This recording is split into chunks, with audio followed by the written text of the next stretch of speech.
নানা কৌশলে, নানা গানে গানে আমরা বাংলার সংস্কৃতিকে দেখেছি। যখন এই নিউজগুলো দেখি তখন আসলে মানে উৎসবের যে আমেজ বা উৎসব অনুভূতি এটা থাকে না। একজন সাংবাদিকের আসলে যেটা কাজ সত্য ও বস্তুনিষ্ঠ সংবাদ সবার মাঝে তুলে ধরা। সারাদিন নিউজরুমে ছিলাম। এলিট সিনিয়রদের কখনোই অ্যাটাচমেন্ট ছিল না। অনুভূতি আর কি বলবো, সকাল থেকে তো কাজের মাঝে ব্যস্ত। এরকম কিছু ঘটনা ঘটে যায় যা খুবই দুঃখজনক। আসলে আজকের পহেলা বৈশাখটা আমি রমনা বটমূলে গিয়েছি দীর্ঘ 4 বছর পরে। বিগত অন্তর্বর্তীকালীন সরকারের সময়ে নববর্ষের অন্যতম উৎসব পহেলা বৈশাখ উদযাপনের কোনো পরিবেশ ছিল না, বা সেইভাবে পালিত হয়নি যেইভাবে বাঙালি তার পয়লা বৈশাখ উদযাপন করে। কিন্তু এবারে আমরা আনন্দের সাথে উদযাপন করেছি। রমনা বটমূলে গান শুনেছি, নানা কৌশলে, নানা গানে গানে আমরা বাংলার সংস্কৃতিকে দেখেছি। আমার সঙ্গে আমার পরিবারও ছিল। এরপরে যখন পত্রিকা অফিসে আসলাম তখন আমাদের সহকর্মীরা সবাই বৈশাখে নানা আয়োজন নিয়ে ব্যস্ত। এই যে আমাদের ব্যস্ততা, এই ব্যস্ততা আজ থেকে শুভ নববর্ষ থেকে শুভ হোক আমাদের পথ চলা, দৈনিক সকালবেলার পথ চলা। আমরা বিশ্বাস করি সকালবেলার এই পথ চলা আগামী দিনে আমাদের চেতনাকে উজ্জীবিত করবে, বাংলা ভাষাকে উজ্জীবিত করবে, একই সাথে বাংলা সংস্কৃতি ইতিহাসকে সমুজ্জ্বল করবে। ধন্যবাদ আপনাকে। আসলে সাংবাদিকদের কোনো উৎসব হয় না, সাংবাদিকদের সব দিনই সমান হয়, তাই না? পাশাপাশি আসলে মানে একজন সাংবাদিক হিসেবে যখন উৎসবের দিকে ঢুকবো যে আজকে উৎসব, সেই উৎসব তখন নীতির ভিতর টানবো, তখনই দেখি যে কোথাও অ্যাক্সিডেন্ট করে কেউ মারা গেল, অথবা শুনি যে কোথাও কেউ ফাঁস দিয়ে মারা গেল, অথবা কার উপর অন্যায় হলো, জুলুম হলো। যখন এই নিউজগুলো দেখি তখন আসলে মানে উৎসবের যে আমেজ বা উৎসব অনুভূতি এটা থাকে না। আর বেসিক্যালি একজন বাবা হিসেবে যখন দেখি যে কোনো মানে সন্তান মানে কোনো বাচ্চাদের কোনো দুর্ভাগ্যের কোনো নিউজ, পাশাপাশি এই যে ইসরায়েল যে আমেরিকাতে হামলা, ফিলিস্তিনে হামলা করতেছে, ইরানে হামলা করতেছে, বাচ্চাদেরকে হত্যা করতেছে, বা এদের কষ্টকর কোনো নিউজ দেখলে তখন বাবা হিসেবে তখন মানে ওই অনুভূতিটা ভিতরে আর আসে না। আসলে পয়লা বৈশাখটা আসলে সাংবাদিকের জন্য না, কোনো উৎসবই সাংবাদিকদের জন্য না। আমাদেরকে আল্লাহ তাআলা বানাইছেন শুধু মানুষকে সংবাদ দেওয়ার জন্য। তারপরে দিন শেষে একটাই কথা, সবাই সুখে থাকে। আজকের এই বছরের প্রথম দিনটাকে মানে এই হিসেবে নিজেকে গড়ে তোলেন যে এই আগামী 1 বছর আপনার দ্বারা কারো ক্ষতি হবে না, এবং পিছনে 1 বছর আপনার দ্বারা যাদের যদি কারো ক্ষতি হয়ে থাকে তাদের কাছ থেকে অবশ্যই ক্ষমা চেয়ে নেবেন। সবাইকে নববর্ষের শুভেচ্ছা। আসসালামু আলাইকুম। আজ পহেলা বৈশাখ 1433 এবং আমরা যেটা সাধারণত দেখি যে বাইরে যারা মানুষ রয়েছেন তারা খুব জাঁকজমক ভাবে এই দিনটা উদযাপন করে। আমাদের নিউজরুমে সাধারণত পয়লা বৈশাখ থেকে শুরু করে সব উৎসবেই নিউজরুমে কাটাতে হয়। একজন সাংবাদিকের আসলে যেটা কাজ সত্য ও বস্তুনিষ্ঠ সংবাদ সবার মাঝে তুলে ধরা। আমরা সেই কাজটাই করছি, সারাদিন নিউজরুমে ছিলাম। বাইরের দর্শকের কাছে সত্য বস্তুনিষ্ঠ সংবাদ যদি আমরা পৌঁছাতে পারি এবং দর্শকরা যদি আনন্দ পায়, সেই আনন্দতেই আমাদের আনন্দ, এবং প্রতিটা উৎসব আমাদের দর্শকের আনন্দের উপরেই নির্ভর করে থাকে। দর্শকের কাছে যদি কোনো কন্টেন্ট ভালো লাগে সেটাতেই আমাদের প্রাপ্তি, যেটুকুই। নববর্ষের দিনটা বাইরে না কাটিয়েও নিউজ রুমে কাটানোর ভিতরেও একটি তৃপ্তি কাজ করে, কারণ আমরা মানুষের কাছে তথ্য পাঠাই।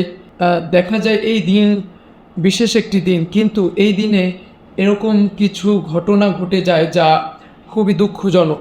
প্রিয়জন, তাদের স্বজন হারানোর বেদনা এবং কান্না, এগুলো আমাদের আসলে এই উৎসব পালন করার যে মন মানসিকতা এটি আসলে থাকে না তখন। তো আমাদের কাজই হচ্ছে যে সকল ঘটনাগুলো, এই বেদনার ঘটনাগুলো সবার কাছে পৌঁছে দেওয়া আর অনলাইনের মাধ্যমে পৌঁছানো, এটি আমাদের সর্বোপরি কাজ। সেক্ষেত্রে আমাদের উৎসব তেমন একটা করা হয় না, তবুও আলহামদুলিল্লাহ আমরা যেভাবে নিউজ রুমে থেকেই আনন্দ উপভোগ করি, এটি আমাদের জন্য যথেষ্ট। আজকে সারাদিন নিউজরুমে ছিলাম। পয়লা বৈশাখ বাংলা নববর্ষ। প্রত্যাশা হলো যে বাঙালি জাতি যেন শান্তশিষ্ট এবং আনন্দময় মুহূর্ত কাটায়, আগামী দিন যেন আমাদের জন্য শুভ মঙ্গল কামনা করে আনে, এই আশা আকাঙ্ক্ষায় মহান আল্লাহ রাব্বুল আলামিনের কাছে প্রার্থনা করি। আর পহেলা বৈশাখ বলতে এটা আমরা সর্বপ্রথম আমরা মুসলমান, আমরা বাঙালি মুসলমান, সেই হিসেবে পয়লা বৈশাখ অবশ্যই আমাদের কাছে একটা গুরুত্ব বহন করে, একটা স্পেশাল দিন। তো আহ, বিশেষ করে আমরা যেহেতু যারা গণমাধ্যমে কাজ করি, আমাদের জন্য প্রত্যেকটা দিনেই গুরুত্ব বহন করে। তো বিশেষ করে আজকের যে দিনটা, আজকের দিনের মতো আরো যত সরকারি ছুটি এবং বিশেষ উপলক্ষে যেসব দিবসগুলো পালিত হয়ে থাকে খুব জাঁকজমক ভাবে, আমাদের জন্য, আমরা যারা গণমাধ্যম কর্মী, আমাদের জন্য সব দিন একই রুটিনে যায়। আমাদের বেশিরভাগ সময় কাটে এই নিউজ রুমের মধ্যে, এই স্ক্রিনের সামনে। আমরা মানুষ যেই উদযাপনটা করে ওইটাই আমরা মূলত পর্দার আড়ালে এই সেগুলো তুলে ধরি। তো সেই হিসাবে ওই রুটিন অনুযায়ী আমাদের আজকের অফিস ওইভাবেই চলছে। তো সবকিছু মিলে আহ, ভালো, মোটামুটি ভালোই। তো আরেক দিক থেকে বাংলা নববর্ষ বা নববর্ষের যে ক্যালেন্ডার, এটা মূলত হয়েছিল কৃষক, বাঙালি গ্রামীণ যে কৃষক, তাদের সুবিধার ক্ষেত্রে এই বাংলা নববর্ষের ক্যালেন্ডারটা মূলত উদ্ভাবন হয়। তো সেই ক্ষেত্রে যেহেতু শ্রমিক এবং কৃষক পর্যায়ের মানুষদের জন্য এই নববর্ষটা বিশেষভাবে উদযাপন করা হয়। কারণ কখনোই এই নববর্ষের সাথে এলিট শ্রেণীদের কখনোই অ্যাটাচমেন্ট ছিল না। তো ওই দিক থেকেও যদি আমরা বিচার বিবেচনা করি, তো আমিও একজন শ্রমিক এবং দিনমজুর মানুষ হিসেবে, যদিও আমরা মাল্টিমিডিয়া কাজ করি, আমরা একই। তো এই দিনটা আমাদের জন্য সত্যি একটা উপভোগের এবং উদযাপনের একটা দিন। তো আশা করি এই প্রথম দিনের মতো যেন বছরের বাদবাকি দিনও যেন এরকম খুব কর্মমুখর এবং ব্যস্ততার সাথে, অবশ্যই অফিসের পরে পরিবারকে সময় দেওয়া হবে। তো এই পুরা সময়টা এবং পুরা নববর্ষটা আমাদের জন্য খুব অর্থ বহন করে। অনুভূতি আর কি বলবো, সকাল থেকে তো কাজের মাঝে ব্যস্ত, তারপর সকলকে জানাই শুভ নববর্ষ। সারাদিন নিউজ রুমে ছিলাম। আসলে আমরা তো শব্দ শ্রমিক, শব্দ নিয়ে কাজ করি।